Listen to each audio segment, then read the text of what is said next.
Hello everyone, good morning. आज हम class 9th का चैप्टर नंबर 3 का पार्ट 2 पढ़ने वाले हैं। What is A molecules. What is a molecule?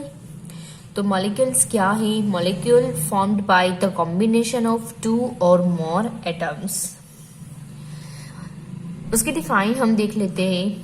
It is defined is the smallest particle of an element or a compound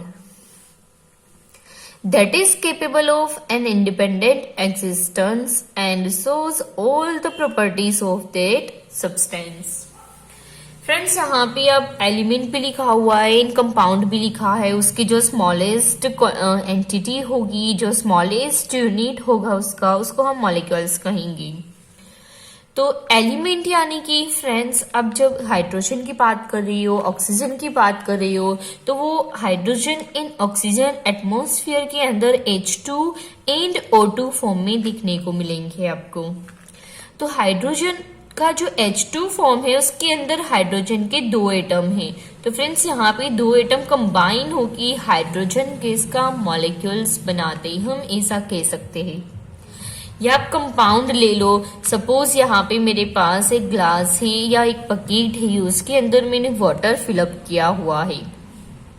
तो water यानी यहाँ पे सारे जो एलिमेंट होंगे सब में H2O प्रेजेंट होगा। तो कंपाउंड का जो स्मॉलेस्ट यूनिट है, स्मॉलेस्ट एंटिटी है, वो H2O है।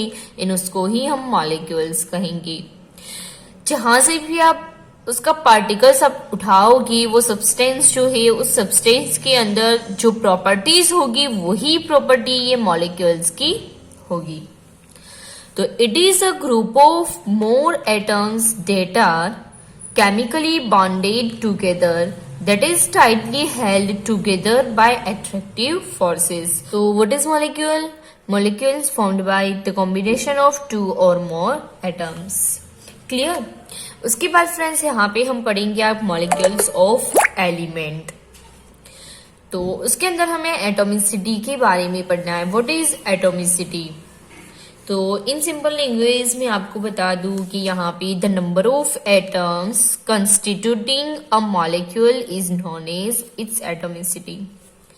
आपके पास जो भी मॉलिक्यूल्स है, उस मॉलिक्यूल्स के अंदर कितने नंबर ऑफ एटम्स प्रेजेंट है, उसको आप कहोगे एटॉमिसिटी। एटॉमिसिटी कितने टाइप्स की है फ्रेंड्स? मोनो एटॉमिक भी हो सकते हैं, डायटोमिक भी हो सकता है, टेट्राएटॉमिक भी हो सकते हैं, या पॉलीएटॉमिक भी हो सकते हैं, ट्राइएटॉमिक भी हो सकते हैं। मोनो का मतलब होगा यहाँ पे सिंगल। मोनो का मतलब यहाँ पे हम निकालेंगे सिंगल। तो ऐसे एलिमेंट, ऐसे मॉलिक्यूल्स जिसके अंदर सिर्फ एक ही एटम्स प्रेजेंट होगा। जो भी नोबल गैस है, आर्गोन है, हीलियम है, नियॉन है, उन सब के अंदर सिर्फ सिंगल एटम प्रेजेंट होता है। He2 हम कभी नहीं लिखेंगे, सिर्फ H ही लिखेंगे। तो उन सबको हम कहेंगे मोनो एटॉमिक। डाई का मतलब 2, जिसके अंदर 2 एटम प्रेजेंट है। तो भाई ऑक्सीजन ही, हाइड्रोजन ही, नाइट्रोजन ही, उन सब के अंदर O2, H2, N2 2 atoms combine होके मॉलिक्यूल्स बनाते हैं। ऑक्सीजन का O2 फॉर्म होता है, तो उनको हम कहेंगे डाई एटॉमिक। उसके बाद ट्राइटोमिक आता है फ्रेंड्स। ऑक्सीजन के 3 एटम कंबाइन होके O3 यानी कि जो ओजोन गैस है वो बनाते हैं, और वो ट्राइटोमिक है। यहाँ पे ऑक्सीजन के 3 एटम्स प्रेजेंट है, तो उसको ट्राई एटॉमिक कहेंगे। टेट्राएटॉमिक का एग्जाम्पल हो जाएगा फॉस्फरस, P4 आप कह सकते हो। पॉलीएटॉमिक यानी 4 से ज्यादा जिसके अंदर एटम प्रेजेंट है, उसको हम पॉलीएटॉमिक कहेंगे, जैसे कि सल्फर S8। क्लियर?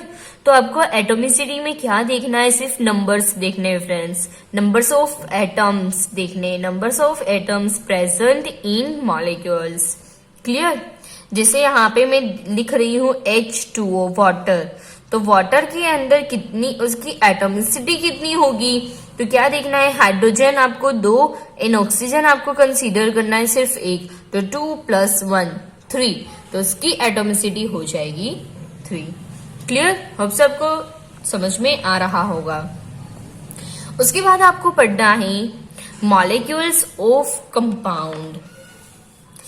यहाँ पे हमने मॉलिक्यूल्स ऑफ एलिमेंट के बारे में पढ़ा था और यहाँ पे हम पढ़ रहे हैं molecules of compound. Atoms of different elements join together in definite proportions to form molecules of compound। Molecules of compound के अंदर क्या लिखा हुआ है? यहाँ पे एटम मिक्स होंगे, कंबाइन होंगे, लेकिन कंडीशन क्या लिखी हुई है? डिफाइनाइट प्रोपोर्शन के अंदर कंबाइन होंगे। जैसे फ्रेंड्स आपके पास वाटर है, तो उस वाटर के अंदर आप जहां से भी वाटर लाओगे, आप अमेरिका से लाओ या फिर इंडिया से लो या फिर चीन से लेके आओ वाटर, तो उसके अंदर फिक्स रहेगा हाइड्रोजन के 2 ही एटम होंगे और ऑक्सीजन के 1 ही एटम होगा। यानी कि यहाँ पे प्रोपोर्शन रेशियो कौन सा क्रिएट हुआ? 2:1। कहीं से भी आप वाटर लाओ, आपको वाटर कहीं से भी लाना है, उसके अंदर फिक्स यही रहेगा, उसका जो रेशियो है 2:1, 2 हाइड्रोजन इन 1 ऑक्सीजन। तो उसको हम कहेंगे मॉलिक्यूल्स ऑफ कंपाउंड, यानी कि डिफाइनाइट प्रोपोर्शन के अंदर जो एटम्स कंबाइन होके जो पर्टिकुलरली कंपाउंड बनाते हैं वो। जैसे एमोनिया की बात कर रहे हैं, तो एमोनिया के अंदर नाइट्रोजन 1 लेना है, इन हाइड्रोजन आपको 3 लेना है, तो ही आपका एमोनिया बनेगा, अदरवाइज आपका एमोनिया नहीं बनेगा। अगर आप यहाँ पे H2 ले रहे हो और ऑक्सीजन भी 2 ले लिया आपने, तो H2O2 ये कोई दूसरा कंपाउंड मिल जाएगा आपको, हाइड्रोजन पेरोक्साइड मिल जाएगा, उसकी प्रॉपर्टी वाटर से बिल्कुल चेंज हो जाएगी। अगर आपको कार्बन डाइऑक्साइड बनाना है, तो उसके अंदर आपको कार्बन का 1 एटम लेना है और ऑक्सीजन के 2 एटम लेने, तो ratio by numbers of atoms क्या हो जाएगा यहाँ पे? 1:2। तो यहाँ पे जो बीच वाली लाइन लिखी हुई है मैंने, ratio by mass of atoms लिखा हुआ है, तो उसमें जो एटॉमिक मास आ रहा है वो आप नेक्स्ट चैप्टर के अंदर पढ़ोगे, लेकिन मैं यहाँ पे थोड़ा कुछ आपको समझा देती हूँ। हाइड्रोजन जो है, हाइड्रोजन का एटॉमिक मास 1 है, 1U यूनिफाइड मास, जो मैंने ये इस चैप्टर के अंदर में भी आपको एटॉमिक मास के अंदर पढ़ाया था, उस टेबल के अंदर मैंने आपको लिखाया हुआ था थोड़े कुछ एलिमेंट के एटॉमिक मास। तो हाइड्रोजन का एटॉमिक मास 1U है, तो यहाँ पे 2 हाइड्रोजन है, तो 2 हाइड्रोजन के एटॉमिक मास 2 हो जाएगा। क्लियर? एक हाइड्रोजन का 1U, दूसरे हाइड्रोजन का 1U, तो कंबाइन होके 2U हो गया। ऑक्सीजन का एटॉमिक मास है 16U, 16 यूनिफाइड मास या 16 AMU कह सकते हो। तो इसको रिड्यूस फॉर्म में कन्वर्ट करोगे आप 2 तो 1:8 आपको आंसर मिलेगा। उसके बाद है आपके पास NH3, तो नाइट्रोजन का एटॉमिक मास 14 है, एक हाइड्रोजन का 1U, तो 3 हाइड्रोजन के 3U हो जाएंगे, तो 14:3 एमोनिया का हो जाएगा ratio by mass of atoms. Similarly carbon dioxide का कितना हो जाएगा फ्रेंड्स? कार्बन का 12 होता है, 12U, और एक ऑक्सीजन का एटॉमिक मास, एक ऑक्सीजन का एटॉमिक मास होगा 16, तो 2 यहाँ पे ऑक्सीजन है, तो 16 दूजा हो जाएगा 32, और इसको 4 से आप कट करोगे तो 4 3 8 इन 4 8 आपको 32 मिलेगा। तो कार्बन डाइऑक्साइड का ratio by mass of atoms है 3:8। उसके बाद आपके पास थियरी आपको पढ़नी है, what is an ion? What is ions? तो compound composed of metal and non-metals contain charged species. The charged species are known as ions. Friends, आपके पास कोई भी मेटल है या नॉन मेटल है, अगर उसके सर पे आपने कुछ भी चार्ज लिख दिया, 2 टाइप्स के चार्ज होते हैं फ्रेंड्स, पॉजिटिव चार्ज और नेगेटिव चार्ज। तो अगर आपने चार्ज लिख दिया तो वो आयंस बन जाएंगे। ठीक है, जैसे यहाँ पे मैंने लिखा हुआ है, एक मेटल का नाम लिखा हुआ है मैग्नीशियम। मैग्नीशियम के सर के ऊपर मैं लिख देती हूँ +2, तो ये हो गया आयन, मैग्नीशियम का आयन बन जाएगा।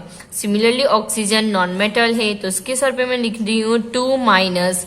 ये क्यों लिख रही हूँ वो आपको वैलेंसी वाला जो पार्ट है वो पढ़ोगे तब समझ में आ जाएगा। तो नॉन मेटल है ऑक्सीजन, उसके सर पे मैंने लिखा 2-। तो फ्रेंड्स कई सारी जो मेटल्स या नॉन मेटल्स, मेटल्स हम पॉजिटिव चार्ज में होंगे और जो नॉन मेटल्स है वो नेगेटिव चार्ज में होंगी। तो जो पॉजिटिव चार्ज है उसको हम कैटायन कहेंगे और जहाँ पे नेगेटिव चार्ज है उसको एनायन कहेंगे। जिसे यहाँ पे ऑक्सीजन के ऊपर आपने 2- लिखा हुआ है तो वो एनायन हो जाएगा, और यहाँ पे मैग्नीशियम के ऊपर आपने 2+ लिखाया है तो वो कैटायन हो जाएगा। तो फ्रेंड्स यहाँ पे पॉजिटिव चार्ज है, नेगेटिव चार्ज आता कहाँ से ही, तो इतना याद रखो कि कोई भी जो एलिमेंट है आपके पास कोई भी एटम से, सपोज आपने कोई ए एटम लिया, एग्जांपल ले रही हूं मैं, ए एटम लिया, अगर वो ए एटम किसी के पास से इलेक्ट्रॉन ले रहा है, इलेक्ट्रॉन के पास हमेशा नेगेटिव चार्ज होता है फ्रेंड्स, नेगेटिव चार्ज होगा इलेक्ट्रॉन के पास। तो अगर ये इलेक्ट्रॉन ले रहा है तो इसके पास नेगेटिव चार्ज आ रहा है तो उसके सर पे हम माइनस की पावर लिखेंगे। और सपोज आपके पास कोई एटम है और वो एटम किसी को इलेक्ट्रॉन दे रहा है, तो उसके पास नेगेटिव चार्ज चला जाएगा और उसके सर पे हम लिखेंगे पॉजिटिव चार्ज। आ रहा है समझ में? क्लियर? तो आयंस में consist of a single charged atom or a group of atoms that have a net charge on them. तो सिंगल चार्ज वाले भी आयंस होते हैं या ग्रुप ऑफ भी आयंस होगा। A group of atoms carrying a charge is known as a polyatomic ion. ये सारे सिंगल चार्ज वाले है भाई, सिंगल एटम है और उसके ऊपर चार्ज लिखा हुआ है। ग्रुप वाले भी हो सकते हैं, जैसे मैं यहाँ पे लिख रही हूँ OH, ये ग्रुप हो गया ऑक्सीजन एंड हाइड्रोजन का, OH -1। CO3 कार्बोनेट है, कार्बोनेट के सर पे 2-1। SO4 सल्फेट, सल्फेट के ऊपर 2-1। फॉस्फेट लिखो तो PO4 3-। तो यहाँ पे जो आयन है वो उस आयन को हम क्या कहेंगे? Poly atomic ions. क्लियर? अब स्टूडेंट्स आपको ये पूरा जो मॉलिक्यूल्स वाला जो पार्ट था वो बिल्कुल क्लियर हो गया होगा।